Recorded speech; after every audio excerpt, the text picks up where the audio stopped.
თუ შოუ-ბიზნესში პროფესიული კუთხით ბოლო დროს აღარავინ გვაკვირვებს, ცნობილი ადამიანების პირად ცხოვრებაზე მაინც გვაქვს სალაპარაკო. მალე განხილვის თემა ნუკა გვალიას შვილი გახდება, რომელიც სამყაროს 10-ოდე დღეში მოევლინება. მე როდი ორცოლობის დროს? მე 8 თვის ვიყავი, რომ შევწყვიტე გამოსვლები. არა, ხო, 8 თვის. მე მაინც ვისვენებ ჯერჯერობით.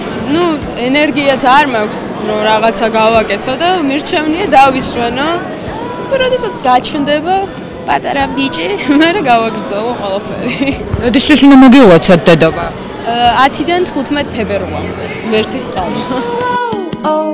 შეგახსენებთ, რომ ეკა გვალიაშვილის ქალიშვილი ნუკა გვალია ფართო საზოგადოებამ ერთ-ერთი მუსიკალური პროექტიდან გაიცნო. სწორედ ამ უკანასკნელის დასრულების შემდეგ გაიგო ნუკამ, რომ მას და მის მეუღლეს მალე შვილი ეყოლებოდათ. ნუკა ამ ეტაპზე კარიერის განისვენებს და პატარას მოლოდინშია, მომღერალს ბიჭი ეყოლება.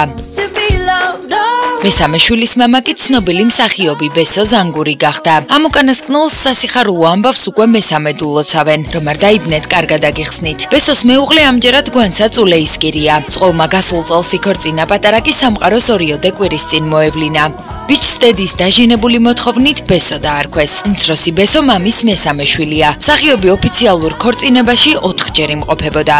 ბესოს შვილები პირველი და მეორე ცოლებისგანაც ყავს. მსახიობის მეორე ქორწინება კი გახმაურებული ამბავი გახლდათ. ბესო ნინუცა მაყაშვილის ყოფილი მეუღლე და შვილის მამაა. მამაკაცის მესამე ქორწინებამ დიდხანს არ გასტანა. მეოთხე რჩეული კი 2012 წელს იპოვნა და მედიასთანაც აღიარა, ეს სწორედ ის არისო. გვანცას და ბესოს პირველი საერთო შვილი შეეძინათ, თუმცა სამი ვაჟის მამა მაინც გოგონას მოლოდინშია.